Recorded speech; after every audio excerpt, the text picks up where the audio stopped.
자, 오늘 여러분 참이 주일 예배, 이제 하반기 사역이 시작되는 이 7월의 첫 주에 오신 여러분들을 환영합니다. 오늘 서로 주 안에서 만난 정말 우리 사랑하는 성도들, 서로 얼굴을 이렇게 예배 때 이렇게 보기는 하지만 막연하게 보면서 다니시는 분들이 옆에 앉아 있을 수 있을 텐데요. 좀 진지하게 그리고 의미 있게 이렇게 한번 인사 한번 해보겠습니다. 같이 인사하겠습니다. 서로 앞뒤에 계신 분들 인사 한번 하겠습니다. 예. 잘 오셨습니다. 예.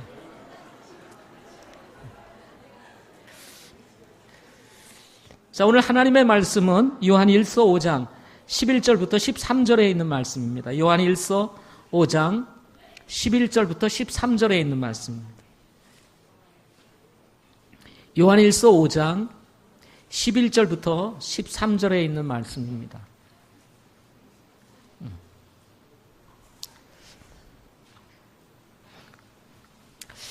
자, 중층에 계신 분들 제 목소리 잘 들리죠? 네, 잘 들리죠? 11절부터 13절 같이 읽도록 하겠습니다. 시작. 또 그 증언은 이것이니 곧 하나님께서 우리에게 영원한 생명을 주신 것과 이 생명이 그분의 아들 안에 있다는 것이니라. 아들이 있는 자에게는 생명이 있고 하나님의 아들이 없는 자에게는 생명이 없느니라. 내가 하나님의 아들의 이름을 믿는 너희에게 이것들을 쓴 것은 너희에게 영원한 생명이 있음을 너희가 알게 하고 또 하나님의 아들의 이름을 너희가 믿게 하려 함이라. 아멘. 기도하시겠습니다. 아버지 하나님, 참 좋은 날씨와 함께 메마른 땅에 단비를 내리듯이 우리 심령의 폭포수와 같은 하나님의 말씀으로 축복하시기를 소망합니다.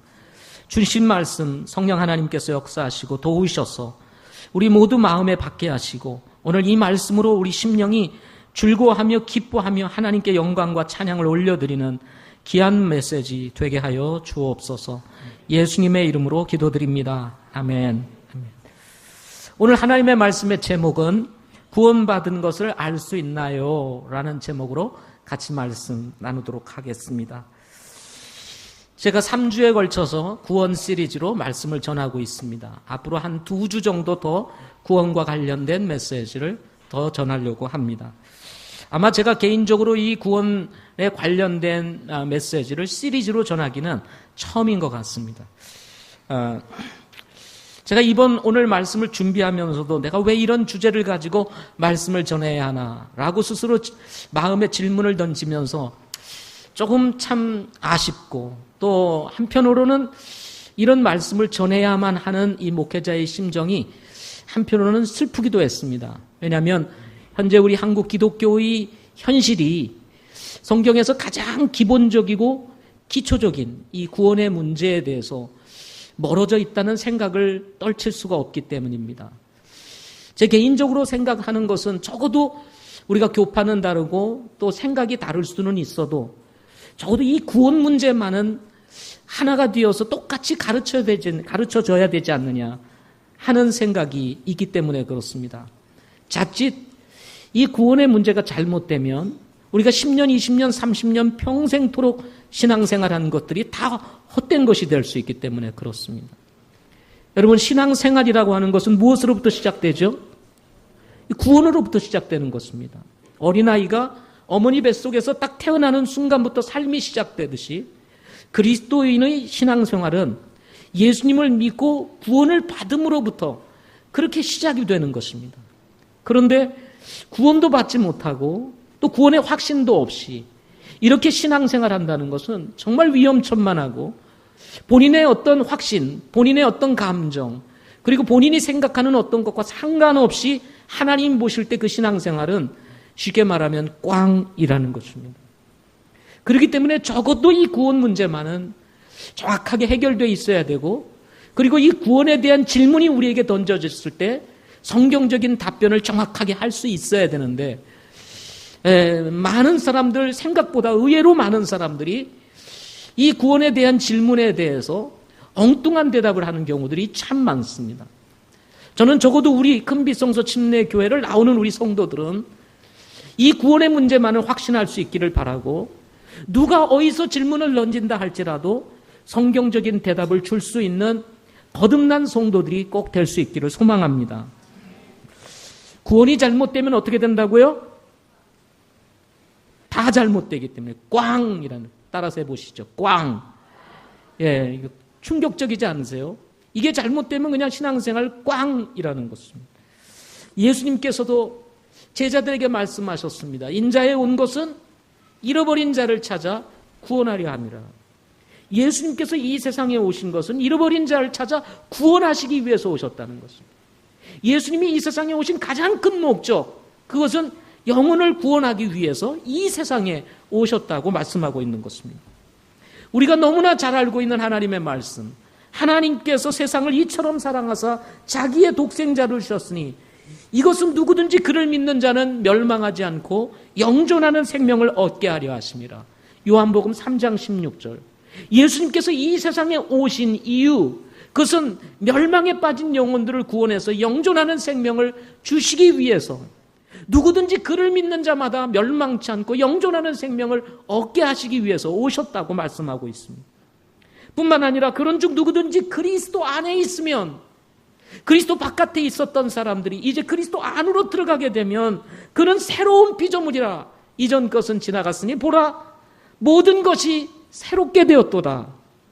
거듭난 것은 이전 것은 지나갔으니 이제 보라 이제 모든 것이 새롭게 되었다라고 말씀하고 있는 것입니다. 이런 하나님의 말씀이 엄연하게 이 성경에 기록되어 있음에도 불구하고 여전히 구원에 대한 의문에 사로잡혀서 살아가는 신앙생활을 하고 있는 다수의 기독교인들이 지금 한국 땅에 살고 있다는 것입니다. 오늘도 수많은 사람들이 하나님 앞에 예배를 드리기 위해서 예배당을 찾아 예배를 드리고 있을 것입니다. 그러나 그 중에 얼마나 많은 사람들이 구원의 분명한 확신을 가지고 살아계시고 지금도 역사하시며 우리를 죄에서 건져주신 그 주님을 믿고 바르게 하나님을 예배하는 사람이 얼마나 될까? 정말 이런 걸 생각하면 안타까운 마음이 우리 마음속에 들어오지 않습니까?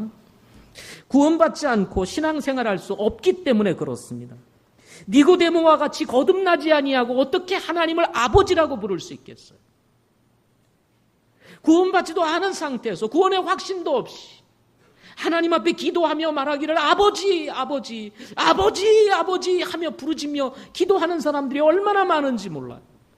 거듭날 확신도 없이 하나님의 자녀로 태어난 적도 없는데 아버지라고 불러댑니다. 아버지, 아버지. 여러분이 저에게 찾아와서 아버지, 아버지라고 얘기를 하면 내가 언제 네 아버지냐 이렇게 얘기를 하지 않겠어요? 똑같은 일이 지금 영적으로 벌어지고 있는 것입니다. 나그네와 순례자로 살아가는 성도들이 소망하는 천국, 우리가 어떻게 바라볼 수 있겠어요? 구원받지 않고 예수 그리스도를 통해서 죄 사함 받고 그분이 우리를 위하여 처소를 예배하기 위해서 갔다가 다시 오시겠다고 말씀하셨어요. 이것은 그리스도 안에 있는 사람만이 누릴 수 있는, 바라볼 수 있는 소망 아니겠습니까? 따라서 구원을 받지 않았다면, 아니 구원에 대한 분명한 확신이 없다면 신앙생활이라는 말 자체를 꺼낼 수가 없는 거예요. 구원받지 않고 어떻게 신앙생활이라는 말을 할 수 있겠어요? 이것은 그저 그냥 종교생활에 불과한 것입니다. 예수님을 앞에 두고 구원이 뭔지도 모르고 확신도 없이 막연하게 열심히 신앙생활을 하면 천국 가겠지, 구원 받겠지 라고 막연한 기대를 가지고 신앙생활을 하시는 분들이 많습니다. 천만의 말씀입니다. 그렇게 막연하게 어느 순간 나도 모르는 사이에 신앙생활 열심히 하다 보면 구원이 내게 임하겠지, 아니 하나님께서 나를 구원해 주시겠지. 천만의 말씀입니다. 구원은 개인적으로 분명히 예수 그리스도를 믿어야만 되는 것입니다. 전도를 하다가 보면 신앙생활을 잘 하신다는 분들에게서 아주 깜짝 놀랄 만한 대답을 들을 때가 있습니다. 구원을 받으셨습니까? 오늘 이 세상을 떠나면 천국 갈 수 있으신가요? 라고 물어보면 크게 세 가지로 대답이 나와야 합니다. 정상적인 대답이라면 예스, 나 구원 받았습니다. 아니요, 나 구원 잘 모릅니다. 안 받았습니다. 아니면 신앙생활을 하는데 잘 모르겠습니다. 이게 세 가지 정상적인 대답입니다. 자, 정상적인 대답 세 가지 뭐라고요? 예, 나 구원 받았습니다. 두 번째는 뭐요? 아닙니다. 난 모릅니다. 구원 못 받았습니다. 세 번째로는 신앙생활을 하기는 하는데 내가 구원 받았는지는 잘 모르겠습니다. 이게 정상적인 대답이에요. 그런데 어떤 분들은 이렇게 대답을 합니다. 아니, 무슨 말씀을 그렇게 하십니까?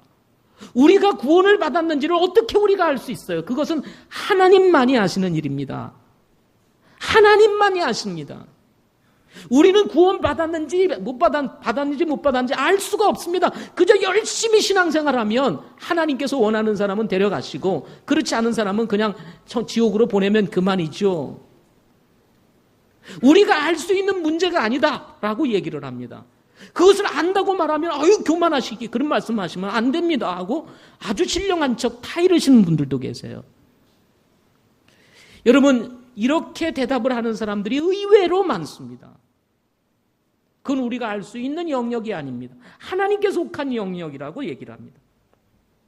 여기에 구원을 받았다고 말하시는 분들 가운데에서 아주 그 구원에 대한 근거를 아주 특별하게 대답하시는 분들이 계십니다. 구원 받으셨어요? 예, 제가 구원 받았습니다. 뭐 어떻게 구원 받으셨어요? 저 모태신앙입니다. 이것도 못해 저것도 못해 아무것도 못해. 모태신앙입니다. 그게 무슨 의미인지도 모르고 전 모태신앙인데요. 어머니 뱃속에서부터 믿었는데요. 이렇게 대답하시는 분들이 있습니다. 또 어떤 분들은 세례 받았습니다. 저는 세례교인입니다. 세례교인. 여러분, 이어령 씨가 종교를 개종한 것 여러분 잘 아시죠? 그죠? 그런데 이어령 씨의 그 간증에 관련된 모든 것들을 다 들어보십시오. 그분이 종교를 개종한 것에 대해서 얘기를 하면서 늘 세례에 대한 얘기를 합니다. 세례를 받음으로 인해서 자신의 인생이 마치 바뀌고 삶의 방향이 바뀐 것처럼 얘기를 하지, 그가 개인적으로 예수 그리스도를 구주로 주님으로 영접한 얘기를 하지 않습니다. 그리고 많은 교회에 가서 간증을 하면서 워낙 유명한 분이 이제 기독교 속으로 들어오니까 서로 간증을 요청해서 아주 교회마다 이분이 불려다닙니다. 그러면서 하는 말이 솔직히 저는 천국이 있는지 없는지는 잘 모르겠습니다라고 얘기를 하면서 간증을 해요. 제가 그것을 유튜브에 떠 있는 것을 제가 다 들어봤습니다. 기가 막힌 얘기입니다. 여러분, 세례 받았다고 구원받은 것 아닙니다. 종교는 개종할 수 있어요. 무신론자가 기독교로 개종을 해서 교회는 다닐 수 있습니다. 그렇지만 세례 받았다고 구원받은 것은 아닙니다.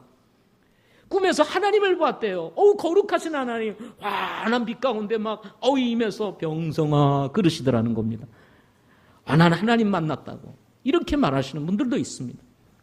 기도를 하다가 또 병고침을 받았습니다. 체험신앙을 얘기합니다. 예? 열심히 했더니 하나님이 병을 고쳐주셨더라. 여러분, 병고침 받은 거하고 구원하고 다른 것입니다. 병고침 받았다고 구원받았다고 누가 얘기를 해요? 성경 어디에서 얘기를 합니까? 어떤 분들은 얘기를 합니다. 구원 받으셨습니까? 저 방언하는데요. 방언은 성령 받은 증거라나요? 방언을 구원의 근거로 말하시는 분들이 있습니다. 아니면 집사다, 나 권사인데요, 저는 장로입니다, 아니면 저는 목사입니다 라고 말을 하시는, 구원 받으셨어요? 어떻게 받으셨어요? 저 목사인데요. 성경에 구원 받았느냐고 질문하는데 목사인데요, 장로인데요, 권사인데요, 집사인데요, 저는 성도인데요. 그렇게 말하라는 것이 어디에 있습니까? 성경을 몰라도 너무나 모른다. 도대체 성경에서 구원을 뭐라고 말하고 있는지에 대한 전혀 지식이 없어요. 지식이. 이러니 어쩌면 여러분 어떻게 구원의 확신을 가지고 바른 복음을 가지고 신앙생활을 할 수 있겠습니까? 여러분, 구원은 구원의 말씀을 들어야만 받습니다. 사도행전 13장 26절 말씀에 보면, 사람들아 형제들아 아브라함의 줄기에 속한 자손들아 너희 가운데 하나님을 두려워하는 모든 자들아 그분께서 이 구원의 말씀을 너희에게 보내셨거늘 이라고 말합니다. 메시아를 믿지 아니하고 메시아를 원수로 여기고 죽였던 그 유대인들을 향해서 하나님께서 말씀을 하시고 계시는 거예요. 그 유대인들을 향해서 뭐라고요? 구원의 말씀을 너희에게 보내셨다. 유대인들이라고 다 구원을 받나요? 아닙니다. 유대인도 반드시 구원의 말씀을 듣고 구원을 받아야 되는 거예요. 근데 자기네들은 하나님이 선택한 선민이라 생각을 하니까 다 구원받은 줄 착각하고 있는 겁니다. 그래서 복음을 전하는 거예요. 바울이, 베드로가. 그리고는 너희를 위해서 구원의 말씀을 주셨다고 말씀하고 있는 것입니다. 그 구원의 말씀이 무엇일까요? 그게 복음인 것입니다. 고린도전서 15장에서 예수 그리스도께서 우리를 위하여 죽으시고 장사 지난 바 되었다가 성경대로 3일 만에 다시 부활하신 이 놀라운 사건, 이게 복음이거든요. 하나님 앞에서 우리가 죄인됨을 알고, 그리고 정말 하나님 앞에서 내 죄인됨을 회개하고 주님 앞에 나가서 그 주님이 나를 위해서 이루어놓으신 그 모든 속죄 사역, 십자가에서 이루어놓은 구속 사역을 나를 위한 사건으로 받아들이고, 예수님의 죽으심, 그리고 장사 지내심, 그리고 죽음의 권세를 이기시고 부활하신 그 주님을 나의 개인의 구세주로 주님으로 영접하게 되면 구원해 주신다고 하는 것이 바로 복음인 것입니다. 복음은 어려운 것이 아닙니다. 아주 간단해요.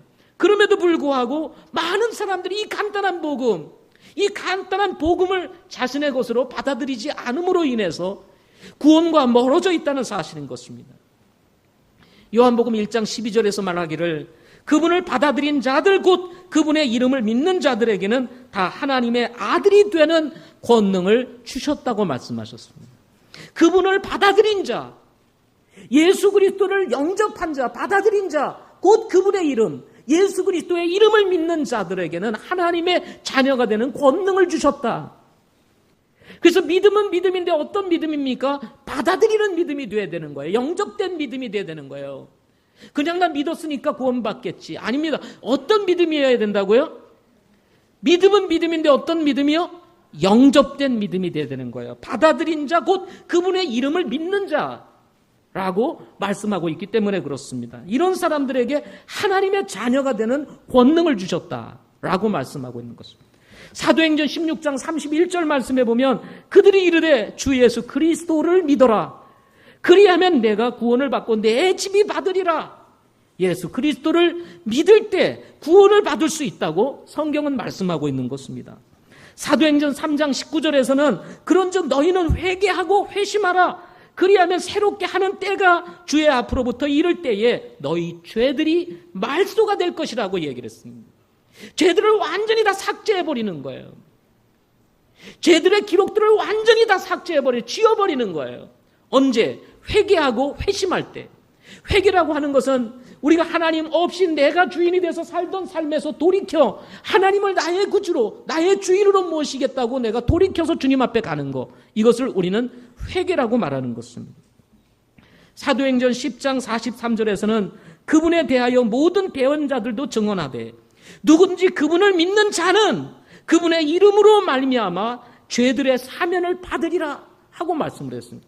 예수 그리스도께서 우리를 위해서 죽으시고 장사 지낸 바 되었다가 살아나신 그 예수 그리스도, 우리를 구원하시기 위해서 오신 그 메시아, 그 메시아를 믿으면, 그분의 이름을 믿으면 그분으로 말미암아 죄들의 사면을 받으리라 하고 말씀하고 있는 것입니다.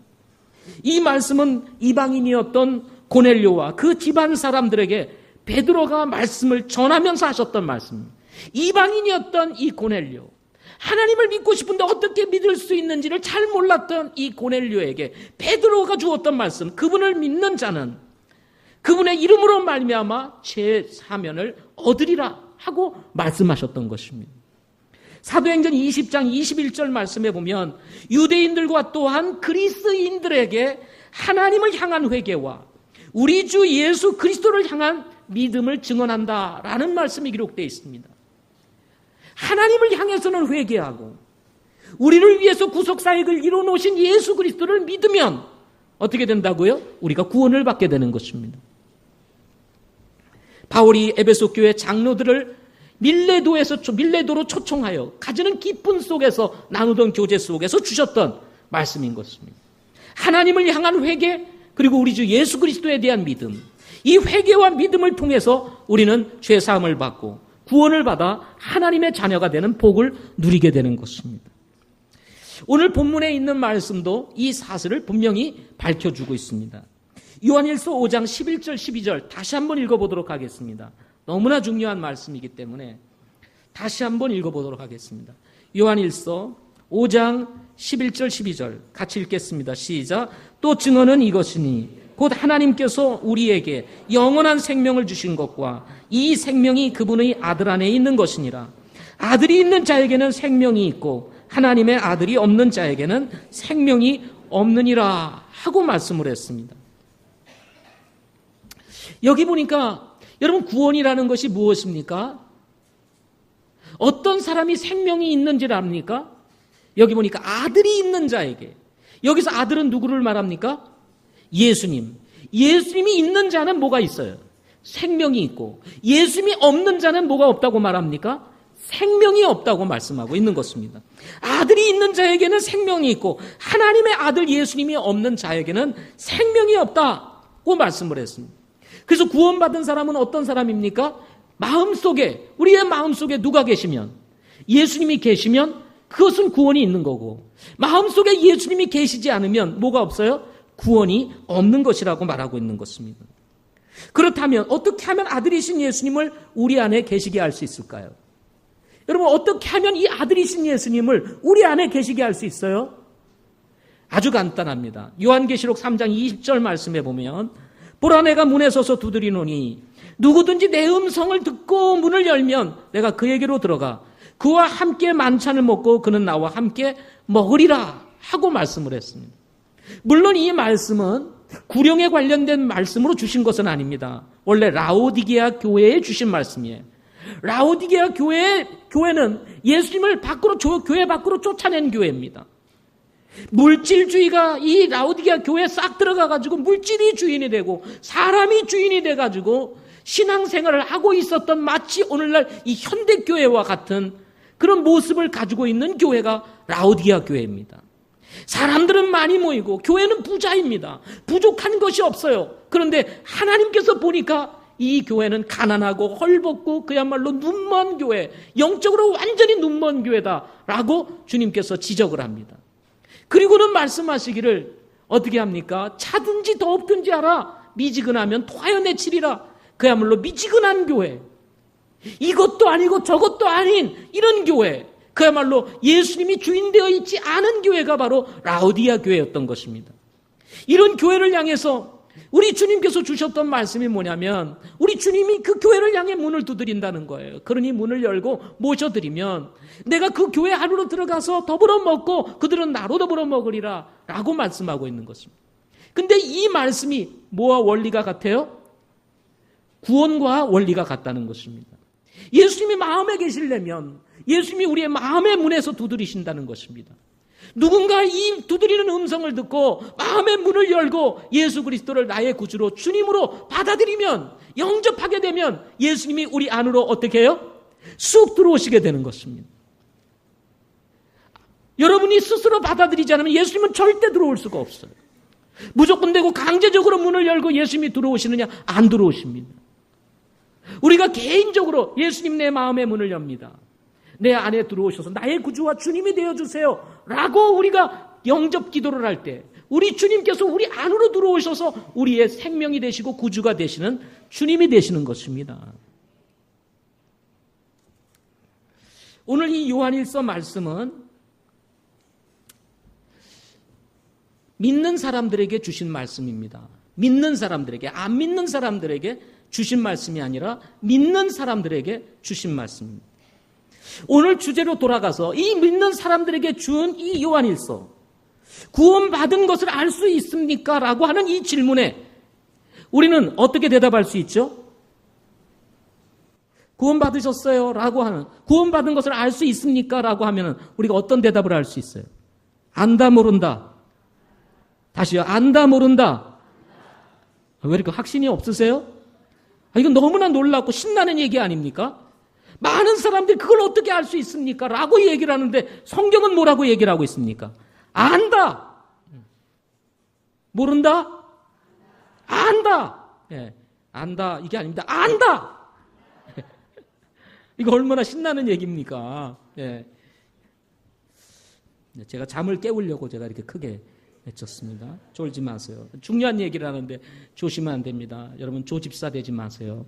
네, 우리 교회도 조집사님이 계시는데 우리 조집사님들이 너무 많으시면 안 돼요. 예배 때마다 주시는 거예요. 안 되시네. 자, 알 수 있다. 네.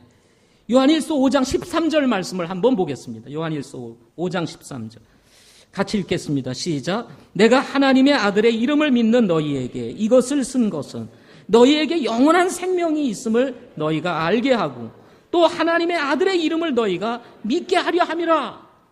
이 성경을 기록한 목적 두 가지를 얘기하고 있어요. 하나는 우리가 영원한 생명이 있음을 알게 하기 위함이고, 두 번째로는 뭐예요? 하나님의 아들의 이름을 우리로 하여금 믿게 하기 위한 것이라고 말을 하고 있습니다. 성경을 기록한 목적이 우리에게 영원한 생명이 있음을 알게 하기 위함이다. 그런데 모른다? 그러면 뭘 모르는 거예요? 성경도 모르고 구원도 없는 거단 말이죠. 예. 만약에 구원받은 줄 모르고 그건 하나님만 아시는 거지 내가 어떻게 알 수 있습니까? 라고 말하는 사람들, 이런 사람들을 향해서 주신 또 하나의 말씀이 있습니다. 고린도후서 13장 5절 말씀입니다. 여러분 찾을 수 있는 분들은 찾으십시오. 고린도후서 13장 5절. 그리고 이 구절은 꼭 밑줄을 그어두십시오. 언제든지 여러분 바다가 밑줄 그으면 이거 중요한 구절이다 하고 다시 봐야 할 구절. 정말 중요한 구절입니다. 고린도후서 13장 5절 말씀.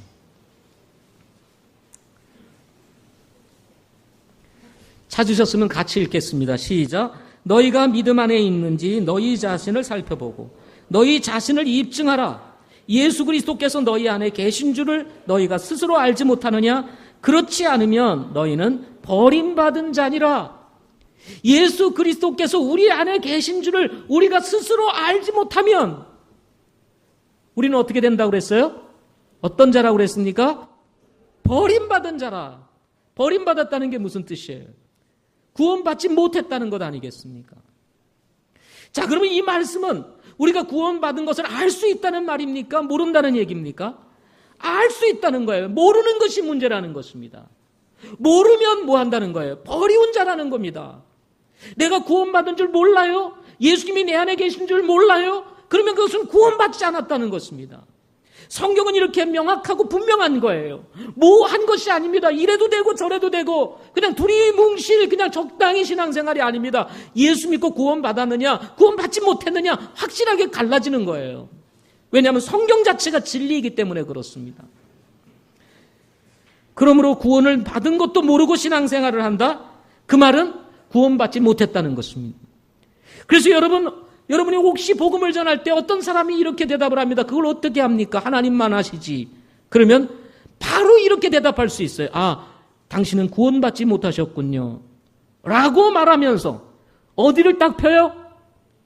고린도후서 13장 5절 그리고 요한일서 5장 13절 이 말씀을 딱 펴서 보여주면 되는 거예요. 성경이 너무 분명하게 얘기를 해주고 있는 거예요. 요한복음 3장 16절 요한복음 1장 12절, 고린도후서 5장 17절 등등의 수많은 구절들이 구원받은 것을 분명히 알 수 있다는 사실을 증거하고 있다는 것입니다. 이건 저의 말입니까? 하나님의 말씀입니까? 하나님의 말씀이에요. 제 말이 아닙니다. 제 말이 아니에요. 하나님의 말씀인 것입니다. 어떤 분들은 구원을 두고 이렇게 말하시는 분이 있습니다. 하나님께서 구원받을 사람들을 이미 다 예정해 놓으셨기 때문에 예정해 놓으신 분들은 그냥 가만히 두어도 때가 되면 다 교회 문턱을 넘어서 교회 안으로 들어온다는 거예요. 그래서 이미 어떤 사람이 예수님을 믿겠다고 교회를 이렇게 들어오면 그 사람은 이미 하나님께서 예정하셨기 때문에 들어왔다는 것입니다. 이미 구원하기로 예정된 사람이라는 거예요. 이런 신앙을 가지고 있기 때문에 자연스럽게 구원받은 사람, 구원받지 않은 사람을 분리해 놓으셨다고 믿고 있기 때문에 이미 교회에 들어온 사람은 하나님이 구원하기로 뭐한 사람이에요? 예정된 사람, 예정해 놓은 사람, 선택한 사람이라고 믿고 있기 때문에 복음을 전할까요? 안 전할까요? 안 전합니다. 그리고는 이 사람 예정된 사람이구나. 그러니까 어떻게 합니까? 바로 신앙생활 어떻게 하는지를 가르쳐 주는 거예요. 구원에 대해서 얘기를 하지 아니하고 신앙생활 이렇게 하면 됩니다. 기도하면 됩니다. 그리고 예배드리면 됩니다. 말씀 읽어야 합니다. 이렇게 신앙생활에 대해서 얘기를 하는 거예요. 이 사람은 아직도 구원이 뭔지도 모르는데 그러니까 자연스럽게 나 구원받았나 보다. 세례로 받았지. 교회에 입회도 했지.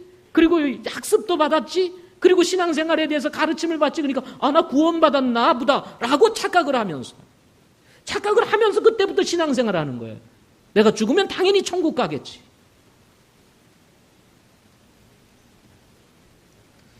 그러면서 간간히 구원에 대한 말씀을 듣습니다.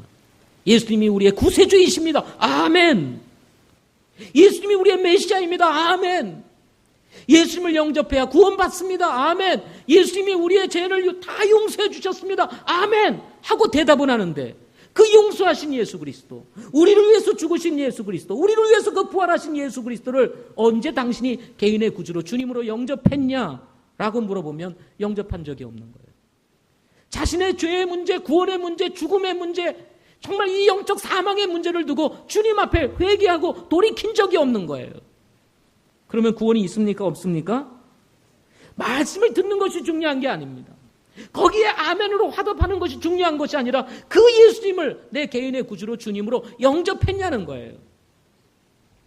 여러분, 구원은 지적인 것이 아닙니다. 구원은 이런 거야 라고 아는 것이 아닙니다. 구원은 지적인 것을 나의 삶 안으로 받아들이는 것이 구원이에요. 그래서 예수 그리스도를 개인의 구주로 주님으로 반드시 확실하게 영접해야 되는 것입니다. 아멘. 그래서 구원은 개인적인 것입니다. 갑자기 뭐 이렇게 공통적으로 다 예배를 드리고 뭐 하면서 아멘 하니까 그냥 한꺼번에 다 받고 그러는 게 아니에요. 우리 3,000명이 베드로가 전하니까 예수님 영접할 때 거기 보면 말씀을 받아들인 자들이라고 했어요. 말씀을 받아들인 자들, 개인적으로 받아들인 자들이 3,000명이었지 그냥 통째로 다 너희들 구원받았어 이렇게 해서 구원받은 게 아닙니다. 그래서 구원은 개인적인 것입니다. 개인적으로 반드시 예수 그리스도를 믿어야 된다는 것이죠. 여러분 구원 받으셨습니까? 정말 받으셨습니까? 여러분 아세요? 이렇게 하면 잘 모르겠는데요. 또 이런 분들은 빨리 자수해서 광명 찾으셔야 됩니다. 이 구원의 문제를 두고 날짜를 이야기하는 것을 두고 이상하게 생각하시는 분들이 계십니다. 구원 받으셨어요? 언제 받으셨습니까? 라고 얘기를 하면 저는 1975년도 5월 달에 예수 그리스도를 개인의 구주로 주님으로 영접하고 구원을 받았습니다.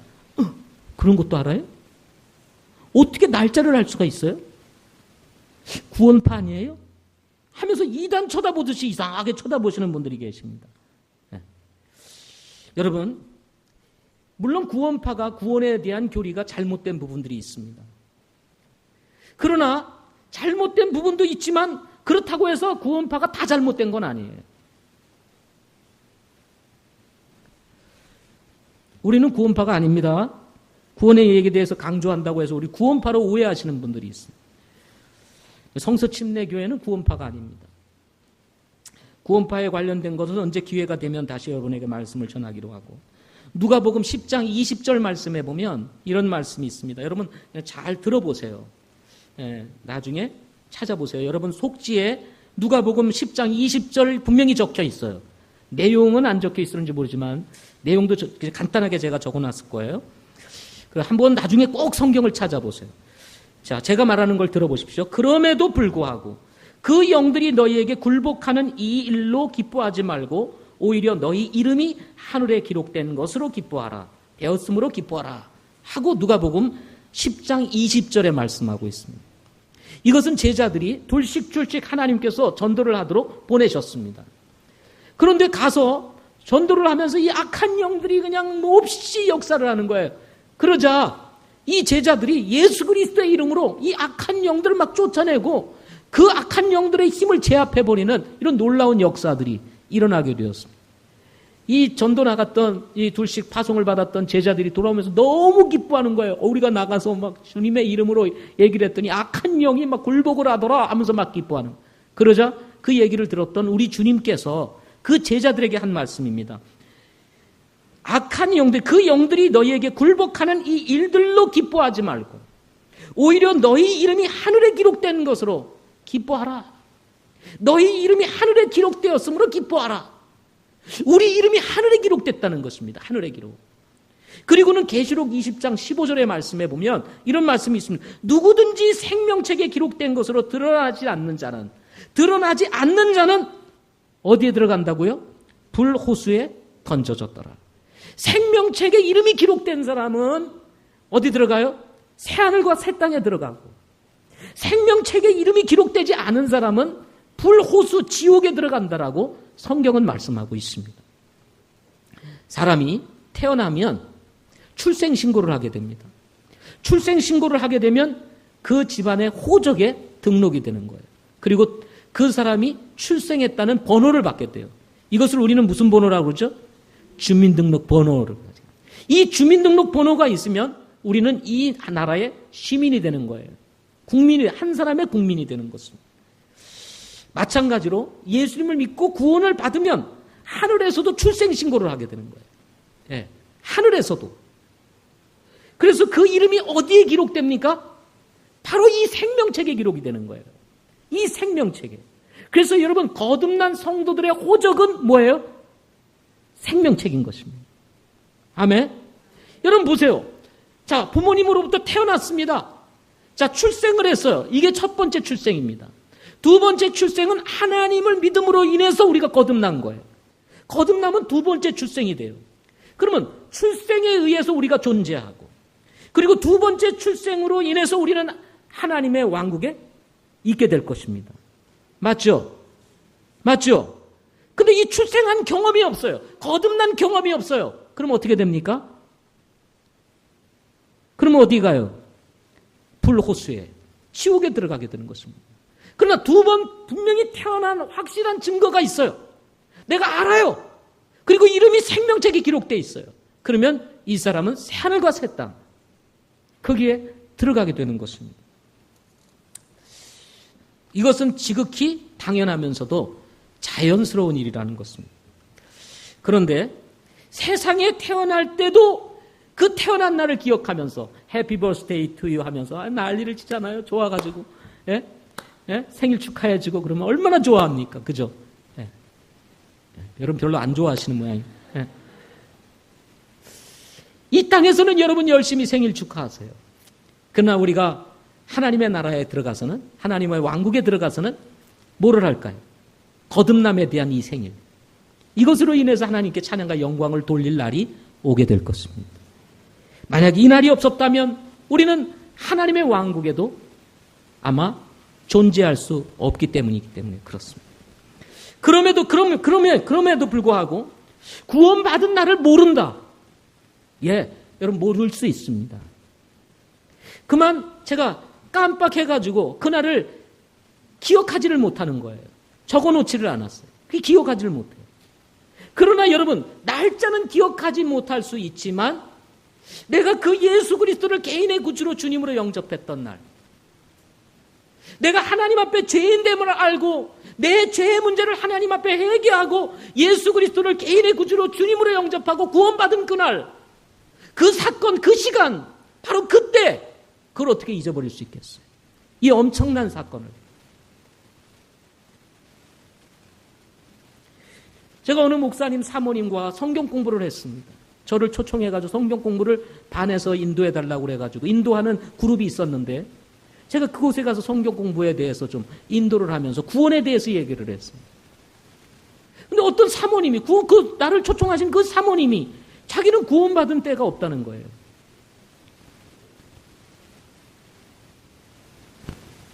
저는 그냥 신앙생활하며 어느 순간 구원받았다는 거예요. 언제 구원받았는지 모르지만 어쨌든 저는 구원받았대요. 점진적 구원론인가 봐요. 마치 진화론처럼 우리가 차근차근 진화가 돼가지고 어느 날 갑자기 인간이 되듯이 구원이라는 것이 신앙생활을 쭉쭉쭉쭉 하다 보면 자꾸 진화가 돼가지고 어느 날 구원 이렇게 되는 줄 착각하는 것입니다. 여러분, 구원이라는 것은 점진적으로 이루어지는 게 아닙니다. 예수님을 개인의 구주로 주님으로 영접하는 순간 구원이 순간적으로 이루어지는 거예요. 아멘? 그렇기 때문에 모르겠다. 신앙생활하다 보니까 언젠지는 모르지만 내가 구원받았다? 언젠지 모르는데 내가 구원받았다. 언젠지 어떻게 몰라요. 여러분, 태어난 날이 분명히 존재하듯이 구원받은 날이 분명히 존재하는 겁니다. 따라서 난 잘 모르겠다. 언젠지 모르지만 내가 구원받았다. 이분은 거의 제가 볼 땐 100% 구원받지 않았을 가능성이 높습니다. 구원이라고 하는 것은 개인적인 사건이기 때문에 그렇습니다. 엄청난 사건. 우연히 어쩌다 보니까 받을 수 있는 것이 아니라는 거예요. 믿다가 보니까 나도 모르게 받았다. 그런 건 없습니다. 성경에. 지난주 수요일 박경호 형제가 신학교 이제 3학년 이제 한 학기를 두고 특별한 수요 집회의 마지막 정말 이 말씀을 전하는 장식하는 메시지를 전했습니다. 가장 중요한 시간이 원래 끝맺음을 잘해야 되잖아요. 근데 어떻게 보니까 시간이 그래서 박경호 형제가 제일 뒤로 밀었어요. 그래서 원래 이 결론을 잘 맺어야 되는데 이 신학생이 이제 처음으로 말씀을 전하니까 저도 걱정이 되고 잘 전해야 되는데 제가 그 처음 강단에 서서 말씀 전할 때를 생각하니까 얼마나 두렵고 떨리는지 이게 막 그냥 막 요동을 치고 막 그냥 근육이 왔다 갔다 하고 지금은 제가 익숙해서 그렇지 않지만 예전에는 이게 앞에만 쓰면 막 떨리는 거예요. 그러니까 이 앉아 계신 분이 다 부담스러운 거죠. 그래도 막 떨리니까 막 이렇게 떨린 부담스러워. 혹시나 박경호 형제가 그러지는 않을까. 그러다 보면 말도 막 이렇게 헛나오고 막 이러니까 여러분 이해하시면서 여러분 말씀이 복이 되기를 원한다고 이렇게 얘기를 했는데 얼마나 말씀을 잘 전하는지요. 아주 그냥 그 명쾌한 목소리. 그죠? 아주 그냥 단어가 분명하게 들리는. 그러면서도 거침없이 그리고 성경을 잘 종합해서 그거를 잘 풀어서 정말 쉽게 우리에게 전해주는데 너무 복이 됐습니다. 저보다도 말씀을 더 잘 전해요. 그래서 제가 마음에 조금 부담이 덜어졌어요. 신학교 다녔는데 저 신학생이 왜 저러냐 이러면은 신학교를 얼마나 이게 우리 보겠어요. 근데 워낙 말씀을 전하니까 우리 신학교 나도 모르게 그런 생각이 들어. 신학교에 대한 자부심도 생기고 이렇게 됐어요. 근데 우리 박경호 형제가 이 말씀을 전하면서 자기에게 있어서 지난 수요일은 매우 의미 있는 시간입니다라고 서두를 꺼냈습니다. 그 의미 있는 시간인 이유를 얘기하는데 자기가 10년 전 6월 26일 2007년 6월 26일 날 자기가 CFM 수련회를 통해서 예수 그리스도를 개인의 구주로 주님으로 영접한 날이었다는 거예요. 그런데 지난 수요일이 6월 26일 딱 10년이 되는 바로 자기가 구원받은 그 날이었다는 겁니다. 10년 전 수련회를 통해서 자기가 예수님을 개인의 구주로 주님으로 영접한 이후 자기가 이 강단에 서가지고 말씀을 전할 것이라고 누가 생각했겠어요? 그런데 10년이 딱 되는 그것도 자기가 이때 내가 말씀을 전하겠습니다라고 말한 것도 아니고 어쩌다 보니까 이렇게 했는데 여기에 딱 자기 구원받은 날 그 수요일에 자기가 말씀을 전하게 된 거예요. 놀랍지 않으세요? 저는 하나님의 계획이 있으셨다고 믿습니다. 박경호 형제 자신도 구원받을 때 자기가 이 자리에 서서 10년 후에 같은 날에 이곳에서 말씀을 전할 것이라고 누가 생각했겠어요?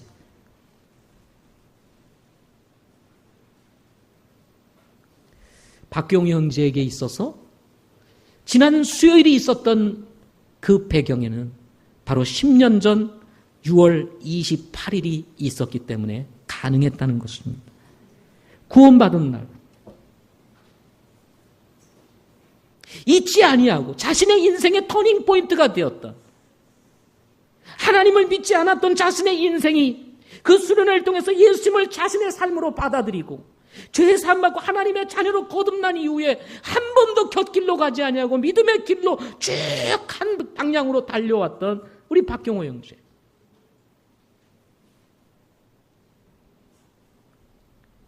그날을 어떻게 잊어버릴 수 있겠어요? 그래서 그는 이 자리에 서서 자신에게 있어서 가장 의미 있는 날입니다 라고 얘기하면서 10년 전 자신이 바로 구원받은 날이었기 때문이라고 얘기를 했던 거예요. 여러분, 이 날을 어찌 잊어버릴 수 있겠어요? 비록 날짜는 잃어버릴 수 있어도 이 사건을 어떻게 잊어버릴 수 있겠습니까? 그래서 여러분, 구원받은 것은 모르는 것이 아니라 아는 것입니다. 아멘? 아는 것입니다.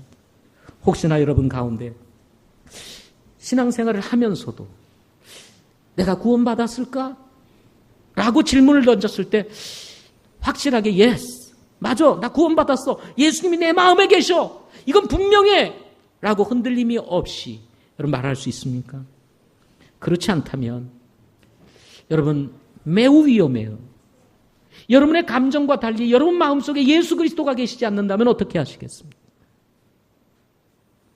여러분 정말 여러분의 인생에 이 중요한 시간 혹시 아직도 확신이 없다면 주저하지 마시고 오늘 예수 그리스도를 개인의 구주로 주님으로 영접하실 수 있기를 바랍니다.